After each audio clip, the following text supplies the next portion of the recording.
Assalamualaikum warahmatullahi wabarakatuh. Waalaikumsalam warahmatullahi wabarakatuh.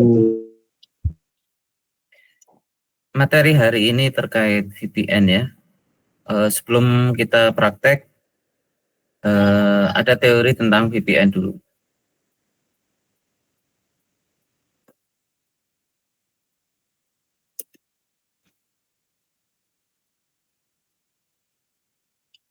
VPN atau Virtual Private Network ya, merupakan sebuah metode untuk membangun jaringan yang menghubungkan antar node jaringan secara aman, terenkripsi dengan menggunakan jaringan publik atau internet. Jadi ketika kita punya kantor ya, mungkin di Jakarta dan di Surabaya, terus kantor cabangnya ada di Semarang, ada di Balikpapan, di Medan dan sebagainya, kita nggak punya penghubung antar kantor itu ya.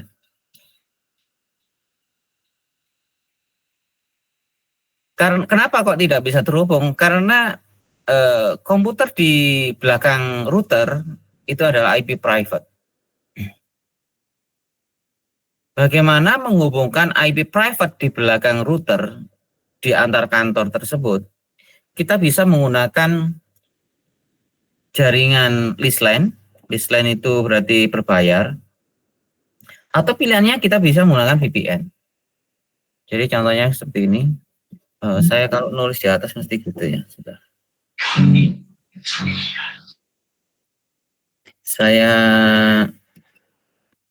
buka ini dulu sebentar.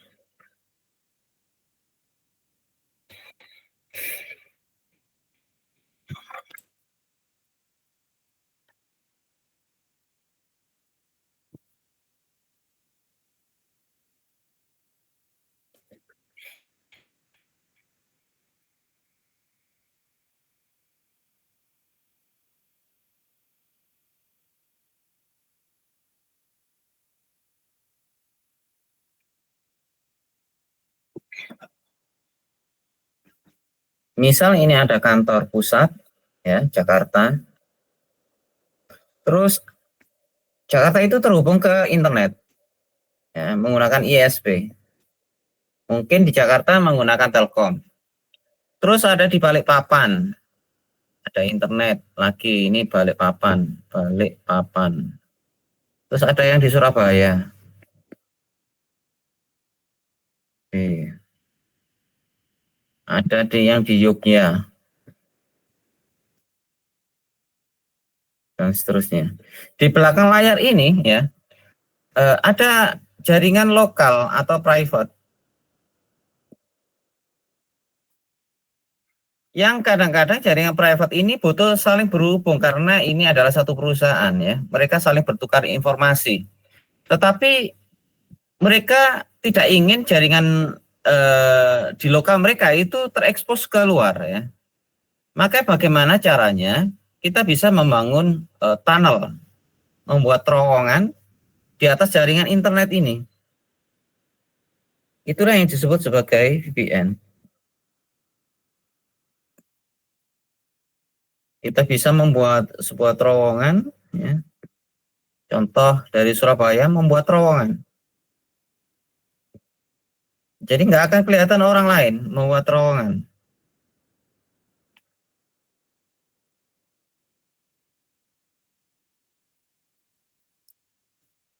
Jaringannya ini kita sering sebut sebagai tunnel ya. Tunnel atau terowongan. Tapi bahasa panjangnya adalah VPN, Virtual Private Network.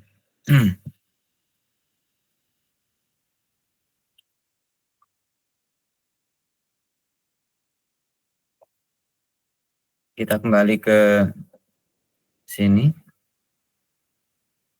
Contoh implementasi adalah ketika Anda mengelola network yang terdiri dari beberapa kantor di lokasi yang berbeda. Akan membutuhkan biaya besar jika kita kemudian membangun link wireless atau fiber optik sendiri ya.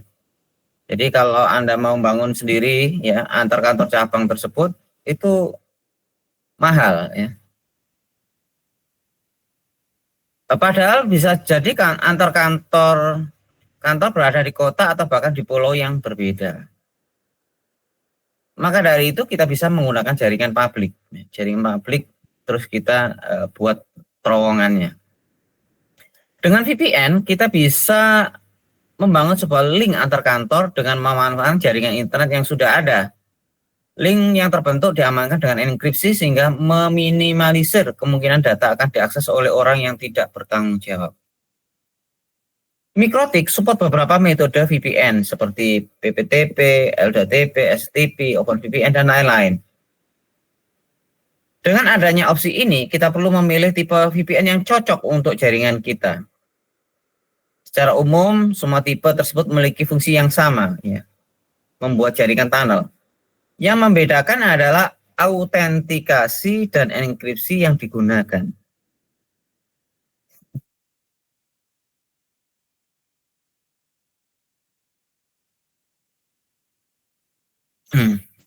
Pada saat sebuah perusahaan memiliki kantor cabang, biasanya perusahaan menginginkan antara kantor pusat dengan kantor cabang bisa saling terinterkoneksi ya secara private. Seperti file sharing, melakukan panggilan telepon, VoIP, kebutuhan pertukaran informasi dalam jaringan lainnya. Masalah muncul apabila ternyata kantor pusat dengan kantor cabang berbeda kota. Akan butuh biaya mahal jika harus membangun infrastruktur sendiri, baik wireless maupun fiber optik, yang digunakan untuk menghubungkan antar kantor pusat dengan kantor cabang. Mikrotik memberikan solusi yang cukup ekonomis dan reliable untuk masalah ini, yaitu salah satunya dengan tunnel. Untuk membangun tunnel, kedua kantor, baik kantor cabang maupun kantor pusat, harus terkoneksi internet dan memiliki IP public static ya. Syaratnya ini minimal yang akan sebagai VPN server itu harus public. Pak, saya itu kok buat VPN yang pihak-pihak ketiga yang di internet pakai HP dan sebagainya, kok nggak butuh IP public ya? Karena itu melewati mediator pihak ketiga ya. Tetapi VPN yang kita buat ini benar-benar direct, tidak melalui pihak ketiga, benar-benar direct. Ya. Tidak ada VPN server milik pihak ketiga. Sehingga kita harus memiliki IP public. Minimal satu ya, terutama VPN servernya yang akan dihubungi. Tunnel yang merupakan salah satu cara untuk membangun sebuah jalur antar mikrotik router di atas sebuah koneksi TCP/IP. Jika digambarkan dalam bentuk topologi akan terlihat seperti berikut. Ya, kantor pusat mungkin pakai Telkom, kantor cabang pakai Indosat, nggak masalah. Yang penting koneksi internet.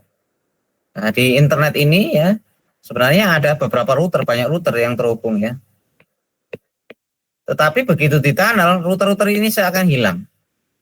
Ya, seakan-akan hilang sehingga kita punya kayak colokan kabel sendiri. Colokan sendiri ya. Kabel inilah yang kita sebut sebagai virtual network, virtual private network ya. Karena bersifat private dan tidak, jaringan ini tidak bisa diakses orang lain. Seakan-akan kita punya kabel baru. Keuntungan menggunakan VPN, koneksi aman untuk mengakses resource lokal di kantor melalui jaringan hotspot atau WiFi maupun list LAN. Resource kantor misal mail server, printer, file sharing dapat diakses dengan enkripsi dan hanya bisa diakses oleh orang-orang tertentu saja.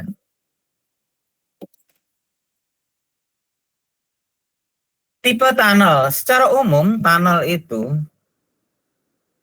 ada yang tunnel layer 2 dan layer 3. Layer 2 bersifat bridging. Bersifat bridging atau switching ya. Sehingga jaringan yang dibangun itu satu segmen network. Kalau layer 3 ini bersifat routing. Kebanyakan protokol VPN itu kebanyakan adalah layer 3. Tapi ada kalanya kita butuh membuat VPN yang layer 2 ya. Di Mikrotik ya, yang full layer 2 itu ada EOIP, ini full layer 2. IPIP ini layer 3, point to point protokol ini layer 2 dan bisa 3, tapi defaultnya adalah layer 3 ya, tapi bisa layer 2 juga. Kalau dipaksa itu ada metode khusus membuat PPTP sehingga bisa bridging. Ini layer 3, ini layer 3, layer 3 ya.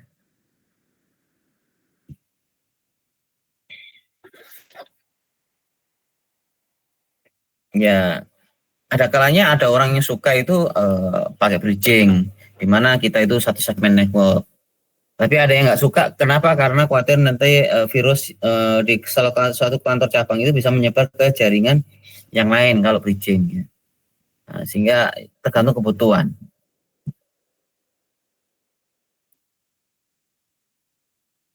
Baik, kita bahas dari salah satu metode mikrotik yang pertama yaitu Ethernet over IP.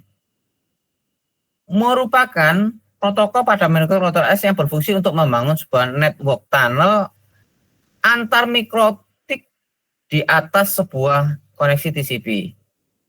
EOIP merupakan proprietary. Proprietary ini berarti bersifat eksklusif.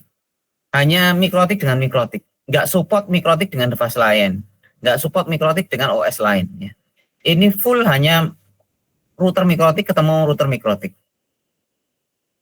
Support juga dengan Linux. Kenapa? Karena Linux ini adalah satu, sebenarnya mikrotik itu ya Linux ya, sebenarnya Linux yang dikhususkan ya. Support juga Linux tetapi harus dikompil manual. Maka untuk mengenal fitur ini, router head office atau HO dan router di branch office atau BO harus sama-sama menggunakan router mikrotik. EOIP menggunakan protokol GRE. Nah, karena dia layer 2, lihat di sini network yang terbangun itu adalah satu segmen. Satu segmen. Jaringan di kantor pusat dan di kantor cabang itu satu segmen.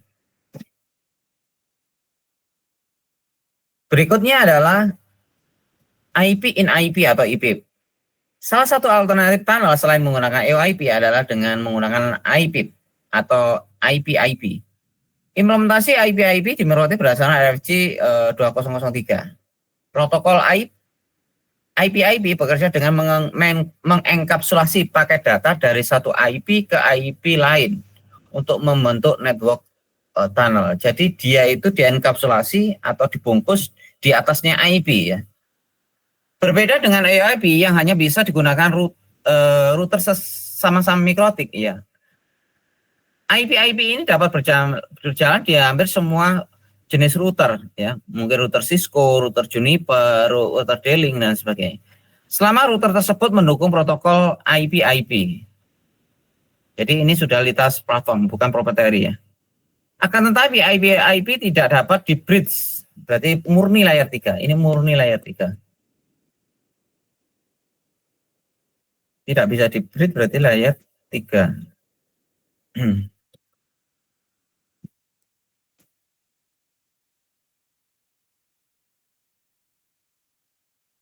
Sehingga jaringan lokal di bawah router head office dan BO, brand office, harus menggunakan segmen IP address yang berbeda.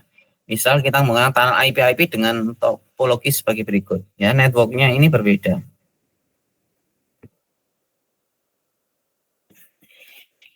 Oke, berikutnya adalah PPTP, Point to Point Tunnel Protocol.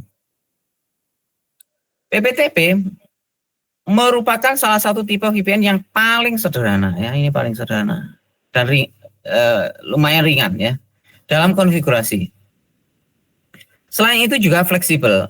Mayoritas operating system sudah support PPTP client, baik Windows, Linux, Android itu rata-rata support untuk PPTP client. Komunikasi PPTP menggunakan protokol port 1723. Jadi kalau port 1723 ini diblokir, ya sudah nggak bisa menggunakan tunnel PPTP ya. Dan menggunakan IP protokol 47 untuk enkapsulasi paket datanya. Pada setting PPTP, kita bisa menentukan network security protokol yang digunakan untuk proses autentikasi PPTP pada mikrotik. Ya, autentikasi yang bisa digunakan menggunakan enkripsi PUB, CAP, MSCAP dan MSCAP 2. Kemudian setelah tunnel terbentuk, data yang ditransmisikan akan dienkripsi menggunakan Microsoft Point-to-Point Encryption atau MPPE. Proses enkripsi biasanya akan membuat ukuran header paket yang ditransmisikan akan bertambah. Jika kita monitoring traffic yang lewat tunnel PPTP akan mengalami overhead 7%. Sehingga kalau Anda tanpa tunnel, bandwidth-nya mungkin 10 Mbps ya, Mbps. Begitu Anda tunnel ya, jalan yang bisa dilewati itu turun menjadi 7% sehingga tinggal 9,3% atau 93 Mbps. Jadi throughput-nya itu turun ya. Nah, di atas tunnelnya. Jadi kalau Anda punya bandwidth 10 Mbps untuk menghubungkan kantor cabang yang bisa dipakai itu ya 9,3 Mbps saja.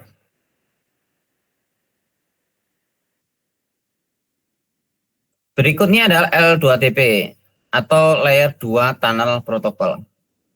L2TP merupakan pengembangan dari PPTP ditambah L2F. Network Security Protocol dan enkripsi yang digunakan untuk autentikasi sama persis dengan PPTP. Jadi L2TP ini pengembangan dari PPTP. Akan tetapi untuk melakukan komunikasi L2TP menggunakan UDP ya, bukan TCP. Dia menggunakan UDP port 1701. Biasanya untuk keamanan yang lebih baik, L2TP dikombinasikan dengan IPsec ya atau IP Secure. Sehingga kombinasi ini membentuk protokol L2TP IPsec.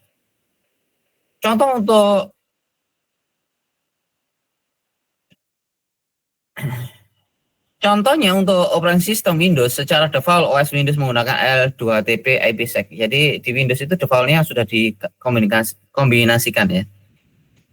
Akan tetapi konsekuensinya tentu saja konfigurasi harus dilakukan tidak sesimpel PPTP. Sisi klien pun harus sudah support IPsec ketika menerapkan L2TP IPsec. Dari segi enkripsi, tentu enkripsi pada L2TP memiliki tingkat sekuritas lebih tinggi daripada PPTP karena menggunakan MPPE. Namun dengan security yang naik tersebut, overhead yang dialami adalah 12%. Jadi bandwidth-nya akan turun ya. Turun karena dipakai untuk header paket datanya ya. Sehingga optimalnya nanti adalah 88% saja yang bisa digunakan. Saya coba perlihatkan kalau di Windows ya.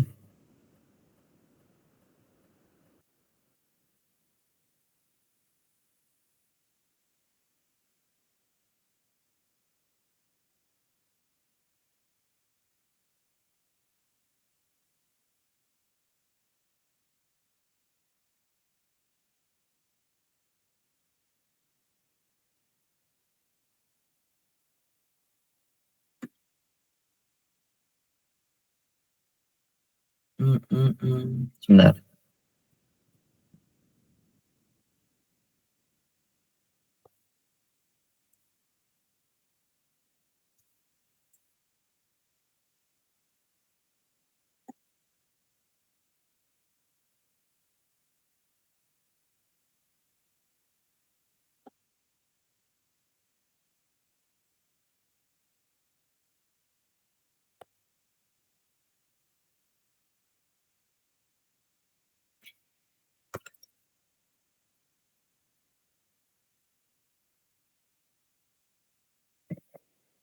Saya nyari settingan protokolnya ya. Protokolnya di Windows, di bagian security kalau nggak salah. Gimana ya? Networking, advance.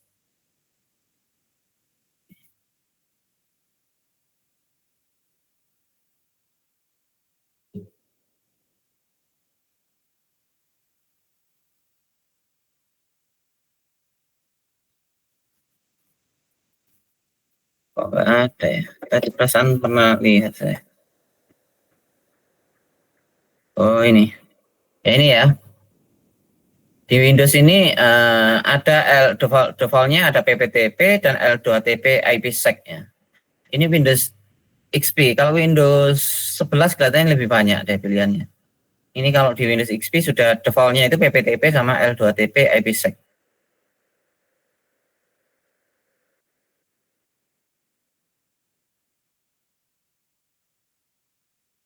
Oke, kita lanjutkan ke materi.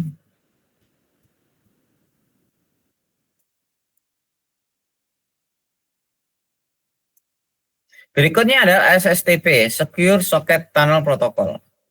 Untuk membangun VPN dengan metode STP diperlukan sertifikat SSL di masing-masing perangkat, kecuali keduanya menggunakan router OS. Komunikasi SSTP menggunakan TCP port 443. Jadi ini menggunakan portnya HTTPS ya.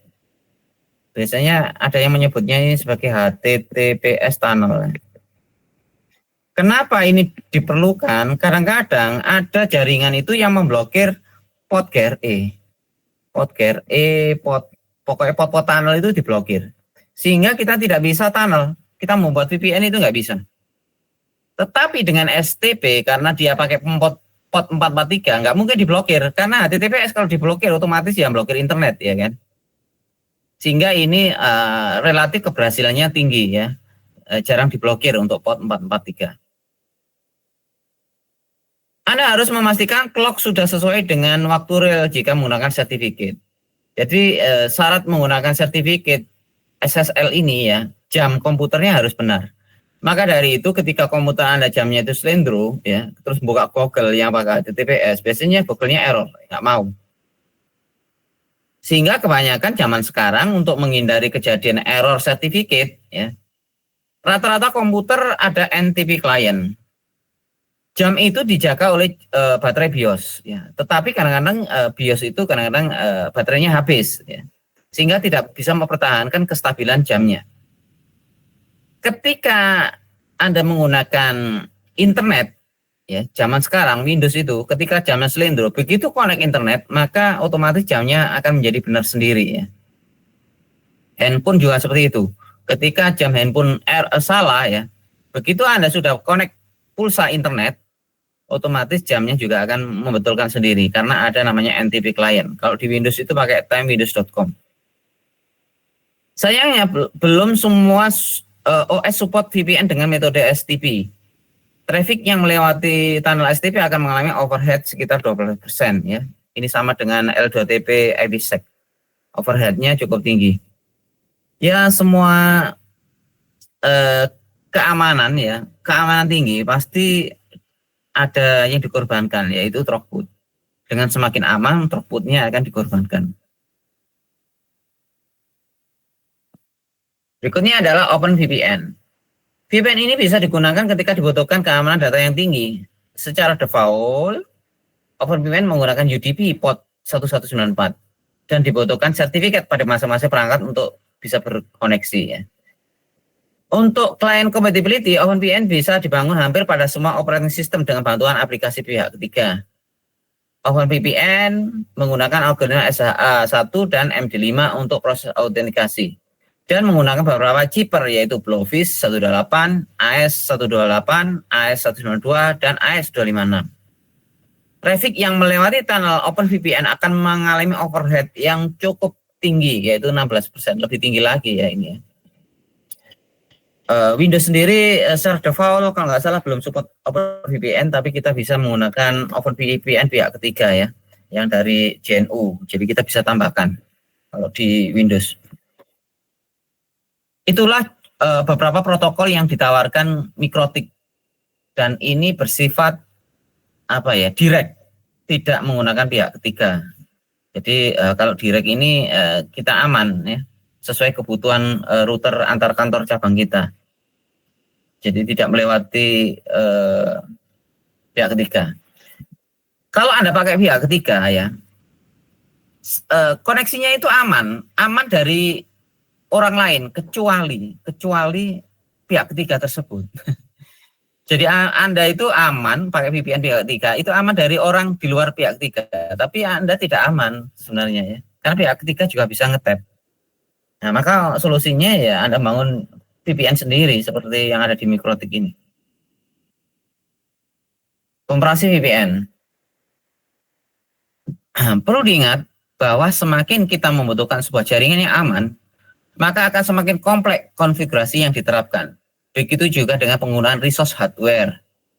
Semakin tinggi enkripsi yang digunakan, penggunaan resource khususnya CPU juga akan naik.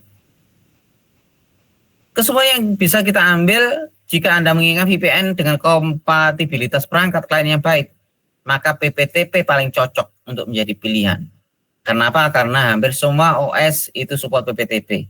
Settingnya juga simpel, tetapi secara keamanan itu kurang. Selain itu, PPTP juga bisa menjadi pilihan jika Anda tidak ingin terlalu repot untuk melakukan konfigurasi. Tetapi jika Anda menginginkan sebuah VPN dengan keamanan yang lebih bagus, maka gunakan L2TP IPsec atau OpenVPN. Biasanya untuk Windows secara default menggunakan L2TP IPsec, sehingga tinggal disesuaikan pada sisi server. Jika memang perangkat Anda support dan Anda membutuhkan keamanan yang tinggi pada jalur VPN Anda, L2TP IPsec bisa menjadi pilihan. Satu hal yang menjadikan catatan, penggunaan VPN tidak bisa meningkatkan bandwidth ya. Jadi Anda, tak VPN rek, jaringannya biar cepat, nggak bisa ya. Jadi ada image tak VPN ke sini biar internetnya bisa cepat, itu nggak benar. Ada persepsi seperti itu. Wah, kalau di VPN nanti bisa menembus limitasi bandwidth. Itu nggak bisa. Lebih tepatnya VPN ini malah mengurangi bandwidth tergantung dari besar bandwidth yang langganan Anda. Kalau Anda langganan 10 Mbps, nggak mungkin setelah di VPN bisa menjadi 20 Mbps, nggak bisa. Oke, ini adalah contoh setting PPTP ya, nanti akan kita praktekkan, saya bahas sekilas saja, karena detailnya nanti ketika Anda simulasi setelah ini. Dan di praktikum kita, saya kasih sampel cuma PPTP ya. Untuk metode yang lain, silakan Anda explore sendiri. Jadi dosen itu atau kuliah itu hanya mengantarkan basicnya. Ya, nggak bisa membuat Anda semuanya serba bisa ya. Orang itu kalau sudah punya fundamental ilmu ya atau kognitif, itu biasanya belajar lebih lanjut itu lebih enak. Jadi kampus ini jangan berharap kalian semuanya didapatkan ya. Kampus hanya memberikan fundamentalnya saja. Oke, ini PPTP Remote Client to Office. Sebenarnya konsep tunnel itu, tunnel atau VPN ya, itu ada dua. Atau VPN, ada dua. Yang pertama adalah client to office. Dan office to office.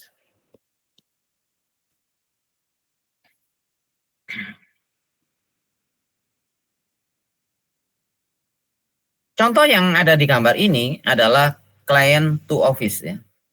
Di mana kantornya ada router, terus ada klien yang di luar kantor, mungkin dia koneksi pakai wifi di cafe, ya ini ada wifi di cafe, atau di McDonald, mamanya dia lagi marketingnya sebuah perusahaan, lagi meeting dengan customer, dia ada di luar kantor, terus pakai jaringan publik, dia tunnel ke kantor. Ya.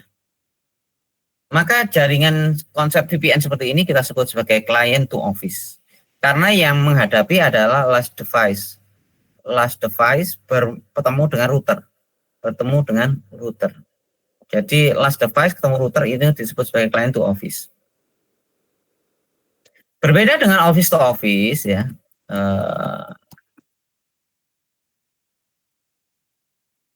Kalau office to office itu router ketemu router ya. Router ketemu router.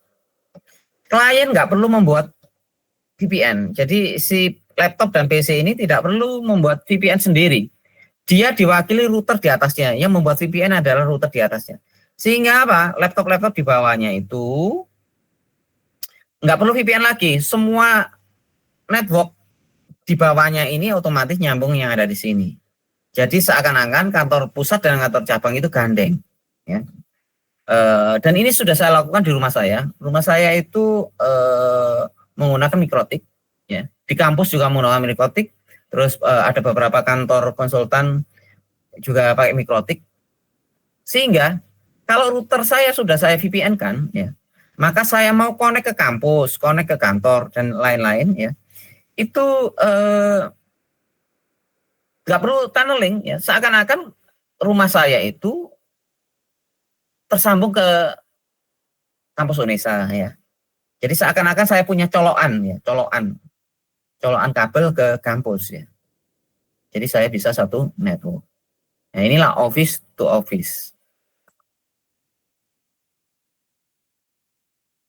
Kalau office to office, semua klien di bawahnya router itu tersambung. Tetapi kalau model client to office, jika di sini ada 2 komputer, maka yang lainnya tidak otomatis nyambung, ya. Hanya klien yang connect VPN saja yang nyambung kantor. Oke, ini adalah setting server PPTP server di router mikrotik, ya. Kita yang pertama adalah membuat user. Ini user profile. Yang pertama ini user profile, dan yang kedua adalah mengenablekan aja. Jadi cuma 2 ini settingannya. Di mikrotik sesimpel ini, kita membuat user profile sama mengenable fitur PPTP server, ya. Jika sudah, ya sudah siap digunakan. Klien yang ada di PC, ya, ini contoh yang di sini menggunakan Windows 7, ya, tapi praktikum kita nanti Windows XP, ya. Ini contohnya settingnya ya, membuat koneksi, intinya membuat koneksi sesuai protokol, ya. Ini IP public dari servernya, ini IP public yang mau di remote. Terus ini usernya, sudah deh, kayak gitu aja. Setelah itu terbentuk jaringan baru, ya. Ini adalah pilihan. Ini di Windows 7. Windows 7 ternyata lebih banyak pilihannya dibandingkan Windows XP. Ketambahan SSTP dan IK versi 2, ya. Kalau Windows 7, Windows 11 harusnya lebih banyak lagi. Oke. Ini office to office. Kita nggak membahas detail, ya. Office to office, kita praktikumkan yang client to office dulu. Nah, supaya Anda bisa memahami. Di Classroom saya sudah share yang bagian praktikum, ya, client to office, atau tadi juga saya share ke PC masing-masing, ya. Materi kita ini agak panjang. Sebenarnya nyeting VPN ini nggak terlalu sulit, ya, nggak terlalu sulit. Yang membuat lama Anda ketika setting ini, ketika simulasi ini, karena kita mensimulasikan network OSPF, ya. Jadi di jaringan kita itu kelihatan kompleks karena kita mensimulasikan internetnya itu dengan OSPF, ya. Ya, ini kita memadukan apa yang kita pelajari waktu di Jarkom dulu, ya, tentang routing dinamik OSPF. Baru kemudian yang warna-warna hijau yang saya kodai ini adalah OSPF-nya. Ini adalah mewakili cloud computingnya atau internetnya. Baru nanti dari sini diturunkan ke R customer A dan R customer B. R customer A itu nanti sebagai kantor pusat, ya, yang akan menjadi VPN servernya, dan customer B adalah sebagai kantor cabang, ya. Kita mulai. Tujuan dari praktikum ini adalah mengetahui cara kerja VPN client to office dan mensimulasikan VPN PPTP client to office menggunakan mikrotik di atas GNS3, ya. Dari gambar di atas, ini ada penjelasannya. 2 perusahaan A, R customer A dan R customer B terhubung ke ISP. ISP-nya adalah untuk customer A adalah R1 dan customer B adalah R3. Jaringan ISP terhubung ke jaringan cloud internet menggunakan routing OSPF. Perusahaan A dan perusahaan B mendapatkan satu IP public routable, ya. routable dari ISP, dan IP public tersebut di-share ke jaringan lokal private perusahaan mereka masing-masing menggunakan NAT. Seluruh network yang terhubung router R1, R2, R3, dan R4 di-advertise menggunakan protokol routing OSPF. R customer A dan R customer B terhubung ISP menggunakan default gateway ke arah ISP terdekat. IP dari ISP masing-masing router perusahaan di-share ke jaringan lokal menggunakan NAT. Oke, ini langkah percobaan ya. Supaya nggak lama, saya tadi sudah membuat ya, saya nggak mau membuat dari nol. Membuat dari nol itu pertama lama, kedua kalau salah ya, kuliah kita bisa 3 jam lebih. Saya tadi sudah membuat jaringannya seperti ini. Ini saya modifikasi sedikit dari apa yang ada di sana. Saya tambahkan PC dummy. Kenapa? Karena saya mau nyeting R1, R2, dan R3, dan R4 ini menggunakan Winbox. Sebenarnya kalau nggak dikasih PC dummy juga bisa, tetapi harus full nyekrip ya. Ada kalanya kadang-kadang kita itu masih butuh Winbox. Sehingga saya kasih PC dummy untuk setting saja. Ini sudah jadi, sudah saya buat koneksinya, sudah saya sambung. Pertama ya, yang perlu kita lakukan sesuai langkah yang ada di percobaan itu adalah membuat identity. Semua routernya harus dikasih identity. Kenapa ini harus di-identity? Ya, seperti yang pernah kita bahas sebelumnya. Contohnya ini kayak saya PC dummy. PC dummy ini terhubung ke 4 router ya, 4 router. Kalau nanti nggak Anda kasih identity, nanti Anda bingung mau nyeting router yang mana gitu kan. Nah, kalau sudah dikasih identity, kita tinggal pilih yang sesuai. Oke. Anda boleh menggunakan Winbox untuk setting identity atau script ini ya. Tergantung kebiasaan Anda. Ini adalah network di interface ya. IP address di setiap interface baik R1 sampai R4, R customer, PC1 sampai PC A1 sampai PC B2. Ini adalah IP-nya. Yang perlu Anda lakukan adalah setting IP-nya ya. Di sini maaf.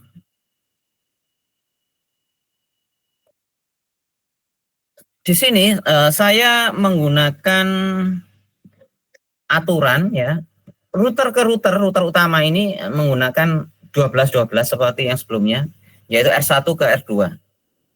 Kalau R2 ke R3 adalah 2323. Sedangkan ISP R1 ke R customer A kita menggunakan 11 ya, 0.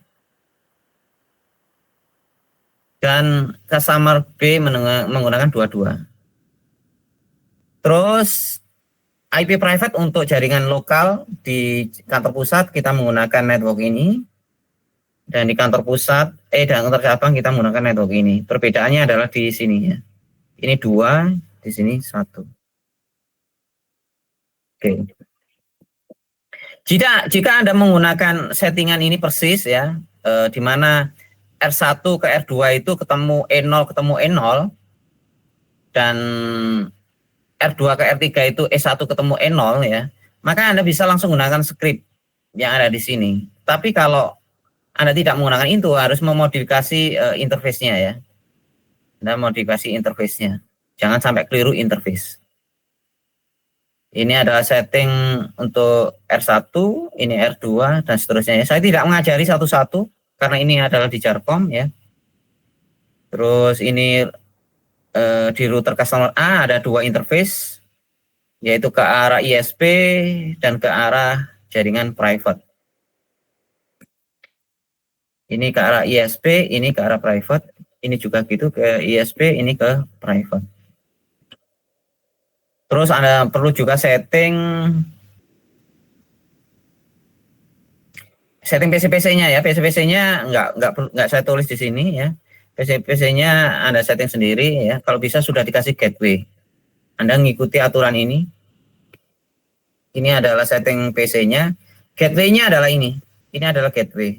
Ini gateway di masing-masing PC-nya ya. 11110 untuk jaringan A dan 2210 untuk B. Jika setting IP address di masing-masing router dan PC sudah selesai, kita lanjutkan advertise network OSPF untuk R1, R2, R3, dan R4. Ya. Ini advertise-nya Anda boleh Winbox. Juga sudah saya sediakan script-nya ya. Ini adalah advertise untuk R1, advertise R2, R3, dan R4. Sekali lagi saya tidak ngajari bagaimana OSPF bekerja ya. Oke. Nah, customer A, R customer A sama R customer B itu tidak menggunakan OSPF. Dia koneksi ke ISP-nya, customer ke ISP menggunakan default gateway. Sehingga ini harus dikasih secara statik ya. Ini harus dikasih secara statik ya, ke arah ISP. Jadi nanti harus ditambahkan gateway khusus untuk R customer, ini harus ditambahkan gateway. Jadi ini harus diarahkan gateway-nya ke arah sebentar, ke arah sana ya. Dan sini juga diarahkan ke sini. Begitu juga PC-PC, gateway-nya harus diarahkan ke sana, dan ini juga ke sana ya, gateway-nya. Supaya bisa koneksi. Baru di sini nanti kita NAT. Kita NAT. Di sini kita NAT. Oke. Saya tunjukkan dulu salah satu settingan router 1 ya, supaya Anda tahu. Ini tadi sudah saya import scriptnya. Sekarang saya ke R1 menggunakan PC dummy. R1 menggunakan PC dummy. Ini adalah IP address yang saya sudah import. Terus routing tabelnya ya, setelah OSPF kerja, tabel routingnya terbentuk di sini ya. Di tabel IP route, tabel OSPF-nya sudah nambah sendiri, DAO ya. Untuk setting OSPF sendiri, kalau GUI ada di routing OSPF. Ini tadi saya advertise networknya di sini. Ya. Sudah saya advertise. Oke. Baik, gateway-nya kalau sudah ya, diisi gateway-nya. Di sini juga sudah saya kasih script-nya kalau nambahkan gateway untuk R customer A, S customer B, kalau mau nambahkan ya script. Terus berikutnya adalah ngenat ya, ngenat di R customer A dan R customer B. Oke. Jika sudah ya, kita itu disuruh ngeping. Kalau sudah jaringan kita yang sudah kita bentuk tadi, kita disuruh ngeping. Dari hapus dulu. Disuruh ngetes. Jika ini settingannya anggaplah sudah berhasil semuanya, kita disuruh ngetes ya. Untuk membuktikan bahwa jaringan kita itu benar ya, dan sesuai fungsinya.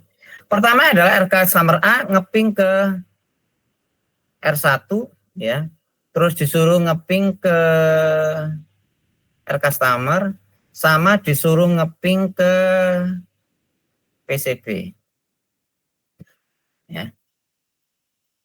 Sekarang pertanyaannya, kalau jaringan saya sudah nyambung nih, routing OSPF-nya sudah nyambung ya, berdasarkan intuisi Anda ya, R customer kira-kira bisa nyambung ke R1? Saya mohon bantuannya menjawab.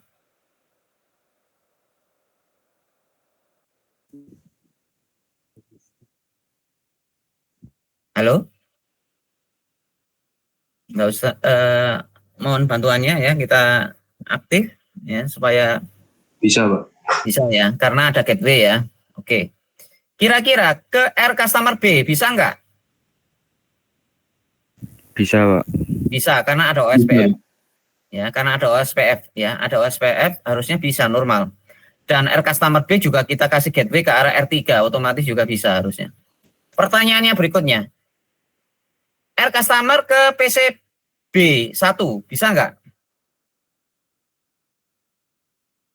Nggak bisa, Pak. Ya, nggak bisa, karena memang jaringan private ini tidak di-routable ya, nggak di-routingkan. Hanya NAT, di belakang NAT, sehingga tidak tembus ya.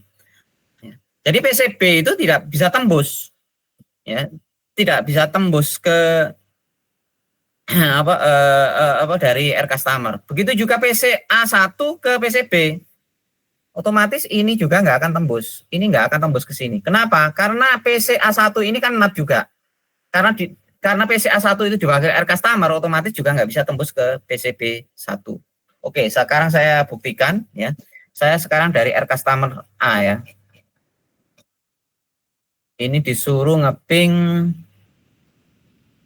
ke 11 ya. Destination satunya adalah 111. Saya posisinya di PC A ya, PC A, oke. Ini terus pakai mikrotiknya bukan PC-nya ya. Sekarang ping 1111 harusnya tembus. Kalau tembus berarti jaringan Anda sudah benar. Terus ke jaringan R customer. R customer itu IP-nya adalah 2223.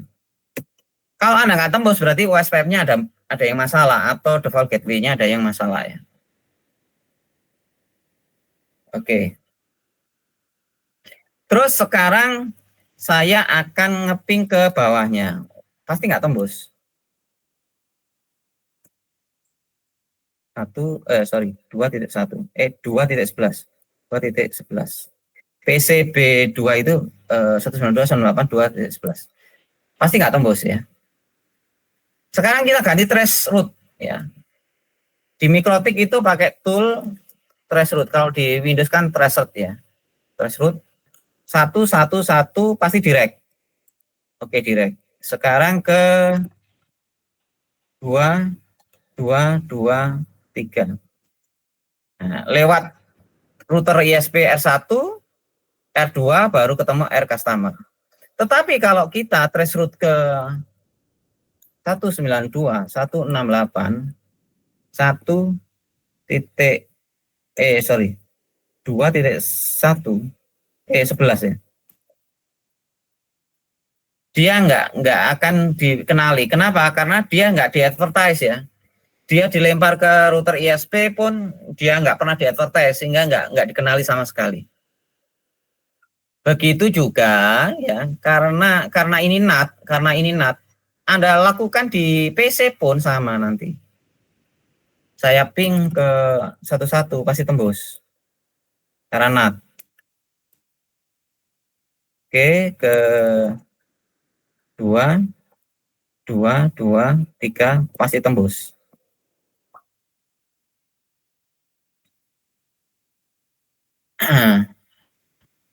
Terus ke 192, 168, 2.11 nggak tembus ya. Oke.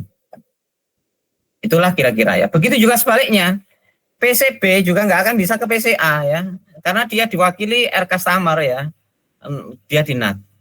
Nah, sekarang bagaimana jaringan yang private ini yang tidak pernah di-routable ini ya bisa membuat jaringan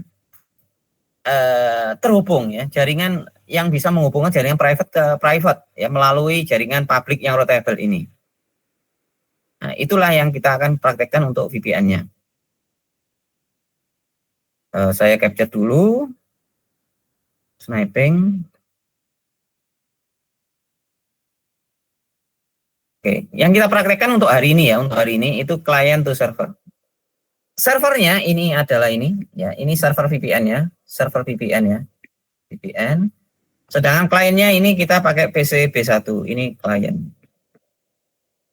Klien VPN. Nanti ketika kita normalnya ini kalau ngeping ke server VPN itu kan gini, lewat gini. Normanya kan lewat gini ya. Sehingga ada beberapa router yang dilewati, yaitu router customer B, R3, R2, R1 ya. Setelah itu berhenti ya. Karena R customer ini bisa di-ping ya, bisa di-ping kita VPN-nya ke arah R customer. Setelah terbentuk, maka seakan-akan ada jaringan baru nih. Ini jaringan tunnel namanya. Nah, seakan-akan jaringan tunnel ini tidak melewati R customer, R3, R2, dan R1. Langsung direct ke R customer. Ya. Jaringan ini kita menggunakan IP 10, 10, 10 ya. Nanti 0/30 ya. Di sini 1, di sini 2. Kita akan buat nih. Oke. Kita lakukan di server VPN dulu ya. Server VPN kita menggunakan menggunakan PCA1 ya, PCA1. Pertama kita ngikuti yang ada di panduan dulu. Oke. Kita sudah sampai sini. Masuk ke PPP, terus PPTP server di enable gitu saja ya. Di enable, oke. Terus setelah itu masuk ke script untuk membuat user ya. Di sini kita membuat user 1, servisnya PPTP, profilnya default encryption, dan ini adalah IP jaringan private-nya nanti ya. Jadi seakan-akan nanti servernya dapat ID 10.10.10.1, sedangkan kliennya 10.10.10.2. Oke, sekarang kita setting ya. Pertama adalah saya tutup dulu.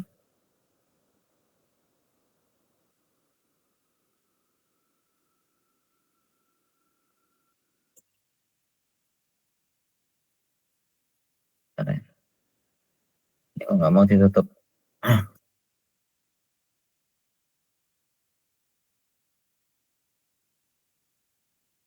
Kita masuk PPP ya, terus ke interface PPTP server kita enable. Jangan lupa ini kita pilih yang default encryption ya.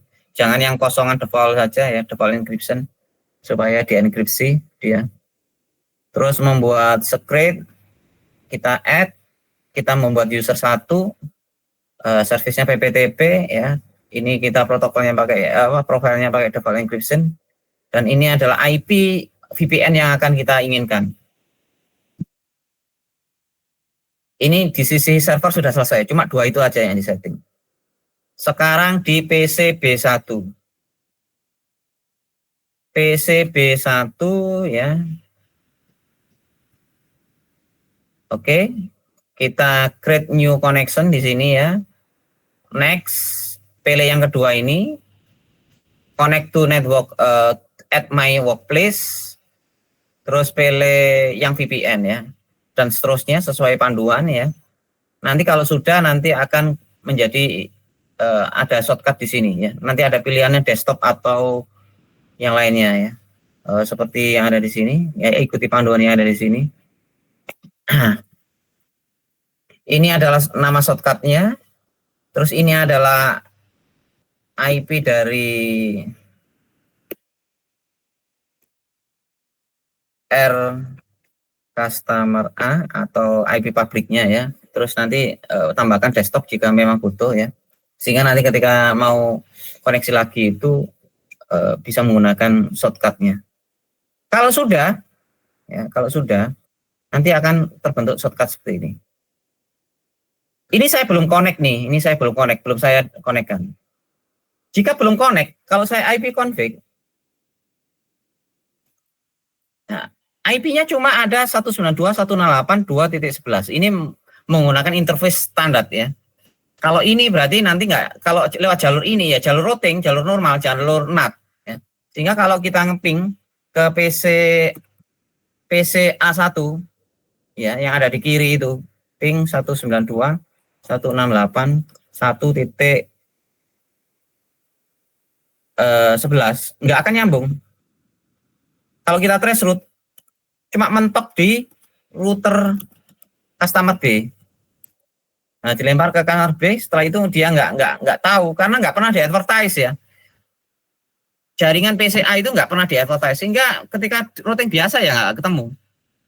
Tapi begitu kita VPN ya, begitu kita VPN connect, nah ini sudah connect, maka IP-nya ada 2 di sini. IP config. Nah, seperti ini.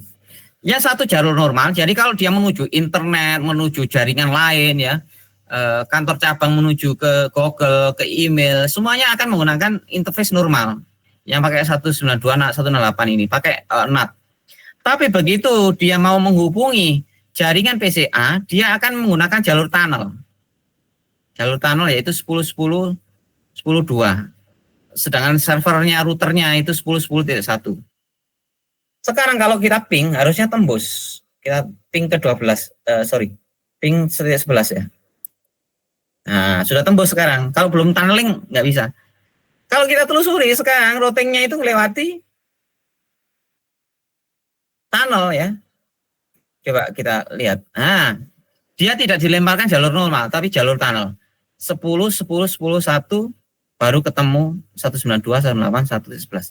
Seakan-akan router itu hilang ya. Makanya disebut sebagai tunnel atau terowongan.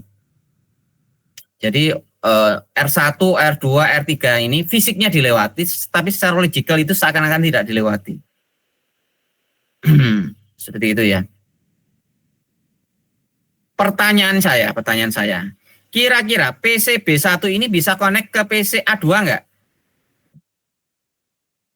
Nah, mohon dibantu jawab. PCB1 ini bisa connect ke PCA2 enggak?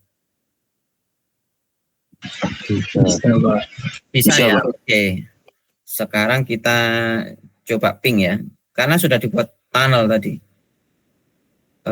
PCB1 ngeping ke PCA2 12 ya. Bisa. Ya. Tapi herannya kalau PCA1 ngeping ke PCB1 nggak bisa. Ya.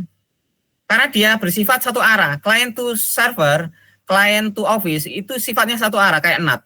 Jadi dia bisa ke atas tapi atas nggak bisa turun ke bawah. Jadi yang harus menginisialisasi koneksi itu harus dari bawah. Atas nggak bisa menginisialisasi dulu, membuat komunikasi dahuluan itu nggak bisa ya.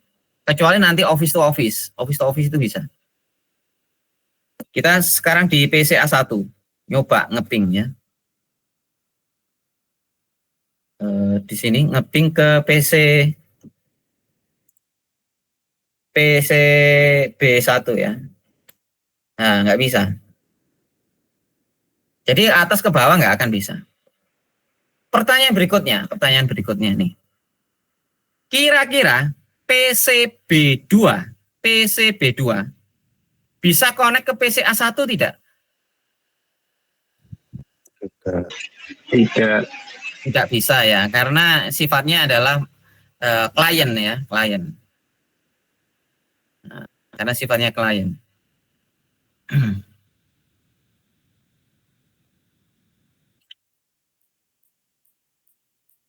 Nanti minggu depan supaya router-router ini tidak perlu membuat tunnel ya, kita buat namanya office to office ya. Saya nggak mau bahas hari ini karena saya khawatir nanti settingan ini Anda itu biasanya ribet di OSPF-nya.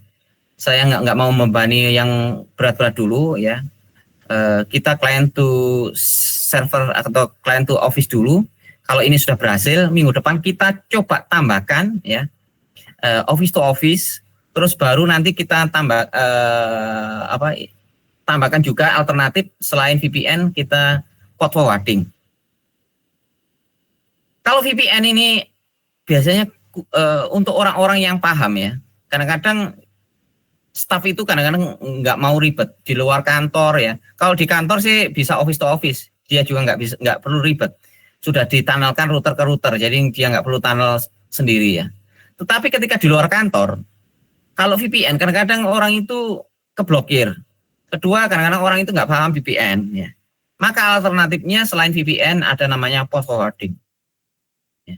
Jadi alternatif untuk menembus jaringan private dari luar kantor selain VPN kita bisa menggunakan port forwarding. Insya Allah 2 materi minggu depan office to office VPN dan call forwarding akan saya gandeng. Sementara hari ini karena ini jaringannya relatif baru, ada OSPF-nya, ya ini Anda selesaikan dulu ya. Kira-kira itu gambaran materi hari ini ya. Saya harapkan meskipun Anda belum tahu detail settingannya, minimal secara konsep itu paham dulu. Detail teknisnya nanti Anda bisa coba-coba ulang, baca-baca lagi, dan seterusnya. Kira-kira sampai sini ada yang ditanyakan dulu?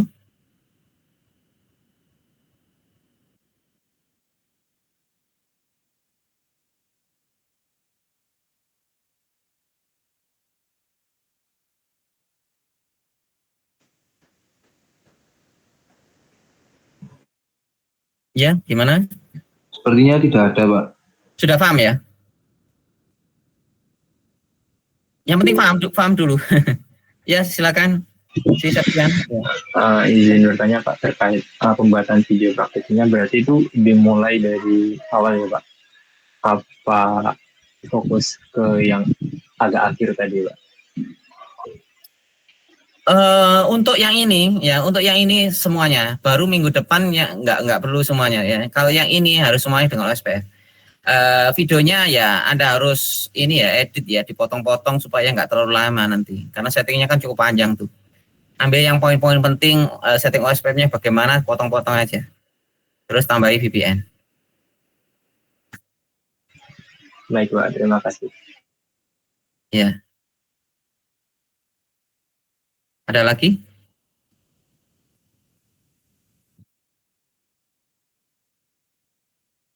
Ini belum ditambahi internet ya. Nanti internet mungkin waktu ini aja, waktu project akhir aja ya. Jadi kayak gini terus ditambah-tambahi apa gitu ya. Kombinasi ya, kombinasi real. Nanti dikasih internet. Saya sendiri pun ketika setting di lapangan kadang-kadang nggak berhasil. Saya itu nyobanya ya di GNS3. Karena GNS3 ini kan sudah mendekati real, bisa terhubung internet. Kalau Cisco pakai Tracer dulu, yang kita pelajari di awal-awal itu hanya membantu pemahaman, simulasi. Tidak digunakan untuk real. Kalau real itu ya GNS3 yang lebih tepatnya. Nanti kalau Anda sudah advance ya, GNS3 Anda install Linux, install FortiGate, Fortinet, dan lain-lain, semuanya bisa. Hampir semua OS itu bisa diinstal di atasnya Linux. Bahkan OS-nya Juniper ya, dan lain-lain, banyak itu yang bisa, hampir semuanya support, itu bisa diinstal di GNS3. Jadi kalau Anda mau tugas akhir jaringan, mungkin buat Docker, membuat yang lain-lain, itu bisa. Cukup GNS3 Anda kalau nggak punya infrastruktur PC banyak, ya GNS3 aja. Tapi syaratnya ya itu memori sama prosesornya yang agak tinggi.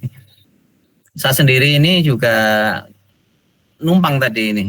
Simulasi saya tidak pakai laptop saya, biar laptop saya nggak terlalu berat. Saya kebetulan server saya ini memorinya agak tinggi, prosesornya juga banyak. Ini prosesornya kalau nggak salah 48 atau berapa ya. Makanya agak lancar tadi. Saya lupa ini server yang saya remote itu prosesornya berapa ini.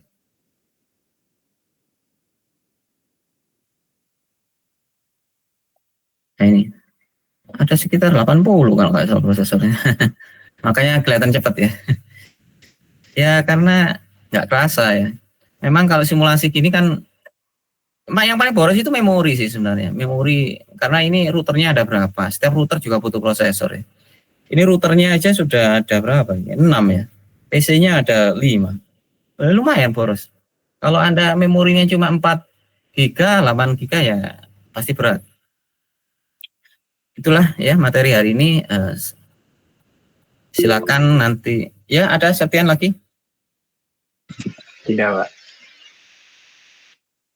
Ada pertanyaan Septian? Tidak ada Pak. Tidak ada. Oke. Ya. Jadi Anda silakan belajar mandiri ya. Bagi teman-temannya yang sudah bisa, ajari temannya. Jangan pelit ilmu ya. Semakin ilmu diberikan, insya Allah. Pertama, ilmu Anda semakin mantap, dan kedua adalah berkah. Baik, cukup sekian. Terima kasih. Assalamualaikum warahmatullahi wabarakatuh. Waalaikumsalam warahmatullahi wabarakatuh.